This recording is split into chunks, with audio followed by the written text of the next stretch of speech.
My name is Dwayne Arneson. I was born in Rochester, Minnesota back in 1937. Went to Rochester High School. From there, I graduated and went on to St. Olaf College in Northfield, Minnesota, where I got my degree in physics and math. Upon graduation, I competed in officer training school in the Air Force and was selected to get a commission. Went to officers training school and was commissioned back in 1962. I went on to spend 26 years in the U.S. Air Force as a communication electronics officer and retired in 1986.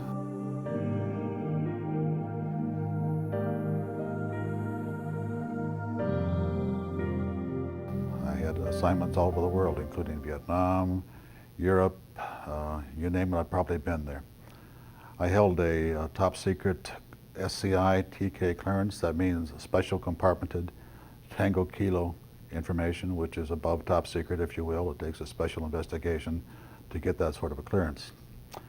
Upon graduation, or upon getting out of the Air Force, retiring as a colonel in 1986, I was a director of logistics at Wright-Patterson Air Force Base. I applied for work at Boeing, and I came to work for Boeing as a computer systems analyst, and I've been working since 1987 in that capacity with Boeing. I have had various opportunities to see things that come through my perusal. For one instance, back in 1962, I was lieutenant at Ramstein Air Force Base in Germany. Excuse me. I was a crypto officer for the entire Ramstein Air Base. I was a top secret control officer.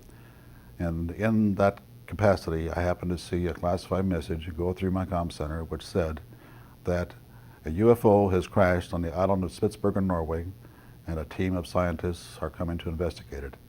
I do not recall where the message came from, where it was going to, because in that capacity, we were oftentimes told, what you see here, leave here. But I can recall seeing that. The next thing that comes to mind is one that took place in 1967. I was in charge of the communications center at 28th Air Division at Malmstrom Air Force Base, Montana. I was, again, the top secret control officer there. I dispatched all the nuclear launch authenticator to the SAC missile crews and whatnot, so I had a very good top secret background to go on. One night, or one day I should say, I happened to see a message that came through my communications center. There again, I cannot quote the date, where it came from, where it was going to, but I do recall reading it and saying that basically that a UFO was seen near missile silo numbers I can't recall, but it was hovering there, and it said that the crew going on duty and the crew coming off duty all saw the UFO just hovering in midair. It was a metallic circular object, and from what I understand, the missiles were all shut down. Since that time, a couple years ago, a friend of mine, Bob Kaminsky, a manager at Boeing, who has since passed away, in fact he passed away last year, on the Art Bell show one night, a guy by the name of Bob Solis called in, and he was talking about this incident, and I said, interesting. He was talking about these missiles being shut down, and then later on that night, Bob Kaminsky, who had retired from Boeing, he called into the Art Bell show, and he said, yes, I was the manager, or I was the engineer assigned by Boeing to come up and check out the missiles to make certain that they in fact had not gone down upon their own. And he said, I gave him a complete bill of health. And I worked for Bob in Boeing, and he was a good friend of his. Even before he passed away, we had many, many conversations on the subject, and he was just a very incredible man. What I mean by missiles going down, they were not in a launch, they were in the missile silos, and they were being, I don't know what SAC does as far as activating a missile is concerned, but it's basically on a standby mode, so it can be launched. But when they say it went down, it means they went dead. And something turned those missiles off, and so they could not be put in a mode of launching. When I was a commander of a radar squadron up in Maine at Caswell Air Force Station, Maine, we were right next door to Logan Air Force Base, was where they launched the B-52s and the KC tankers and things like that. I had a lot of security friends over there at Loring who told me about, and I have no first-hand knowledge of it, but they also had seen UFOs hovering near the nuclear weapons storage area on Loring Air Force Base. 62, 63 time frame, yes. But it definitely said, being a Norwegian ancestor, I knew about the island of Spitsbergen, Norway. In fact, my ancestors, I haven't done a lot of research, are from that particular neck of the woods. So it kind of keyed my interest when I saw that name. I asked around, and the powers that be, if they knew about it, which I'm sure they probably read the message. They were told not to say anything. It just wasn't talked about. You know, if you talked about that kind of stuff, they would kind of look askance at you and say, you know, what's with this guy? You know? What you saw there, you left there. And it was kind of politically incorrect to do that kind of thing, to talk about it, as you well know. A little bit of background, not to belabor the point, but when I was assigned as Director of Logistics at Wright-Patterson, I left the wife and kids back in Oklahoma City. It was my daughter's last year of high school, so I went out there on my own for about a year. And in the house, in the search for an apartment out there, I came across this lady, Chris Whedon by name, who had a little 5-acre English kind of manor up outside of Dayton, and she had peacocks and she had 3 rooms for rent, 3 bedrooms.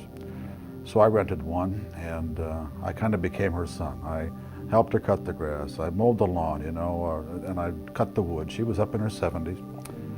A little background to that, though. Her husband, Lieutenant Colonel Spence Whedon, was, he died, this was back in '86 time frame. Now, he died about 12 years prior to that. And from everybody that I met, they said he was just a brilliant guy. He had a photographic mind, and he was one of the lead investigators of UFO stuff at Wright-Patterson.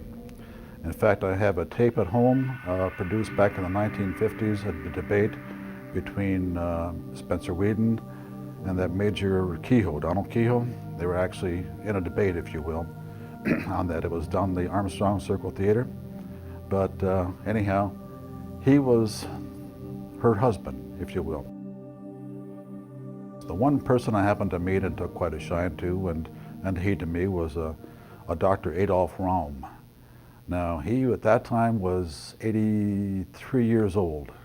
I think he has since died. One night after supper and after a few martinis, I jokingly asked Adolf, I said, what do you know about the little gray men that are supposedly on ice here at Wright-Patterson? And I can distinctly recall his face turning ashen white. His voice got very stern, and he said, Arnie, he says, all I can tell you is that they were not weather balloons, and we will not talk about it again. You understand? And there was no uncertainty in my mind that we wouldn't talk about this further. He also, just a little background on him, he was from Switzerland originally. He was on their first A-bomb test in the U.S. He knew Dr. Oppenheimer personally, and just a fine, fine gentleman, but that's just something that kind of relates to the Roswell thing, for what it may be worth. Even though I had a top secret clearance, there were areas that we just couldn't get near, and we just could not find anything about some of these areas at Wright-Patterson that may have held some bodies, or who knows what they held. And a lot of my technicians that worked for me as a communication electronics officer, they would tell stories about things going across the radar screens at fantastic speeds. You know, they were not, nothing could go that fast. What years would this have been? Well, this was back in the mid '70s, and then I had that radar squadron commander's job at in Castle Air Force Station, Maine. That's when these technicians would tell me about things like that. So, the commander of a radar squadron, you have people who are operational types as well as the people who are the technician types who actually maintain the radars. In fact, in that capacity, we would take and have battle exercises. We were the only radar squadron in the U.S. under operational control of the Canadian NORAD division up North Bay, Canada. Now, as I say, we had we would oftentimes, you'd see on the radar scopes, you'd see the B-52s coming down from Canada, the fighter interceptors being directed against them and whatnot. So these men, the operational types, knew how fast things were flying. They knew the speed of bombers, they knew the speed of the current fighter force that we had. The radar technicians I had, the maintenance men working for me, they were in a position to say, yes, that scope is in A1 condition, or the radar is in A1 condition. So things could check out. The experience of the operational types, the experience of the maintenance guys, they confirmed that the system was operating perfectly. and they told stories. I didn't see the actual tracks myself go across the radar screens, but they said that thing is going 2,000 or 3,000 miles an hour. And then I heard it from different stories, different sources that related similar events at different radar stations throughout the U.S. Not just, it wasn't just at Caswell Air Force Station that it happened, but some guys were stationed in California, and we had radar stations back in those days all over the U.S. Since that time, they have been deactivated and turned back over to FAA control. So, but stories like that, not uncommon at all. I think back in those days, the possibility of such a thing being released to the people would probably have caused a lot of social unrest, and because it has religious implications, if you will. It's got social implications, you know. But you think about it, all this vast universe we have, if we're the only intelligent life here, God has sure got bad judgment. First thing I did was look in the guard's eye and say, "Hey, are you telling me the truth about this object?" And he swore up and down he was telling the truth. I believed it, for a couple of reasons. I knew he was frightened when he called me down here, and then when I looked him in the eye and he told me about the situation, I certainly believed him.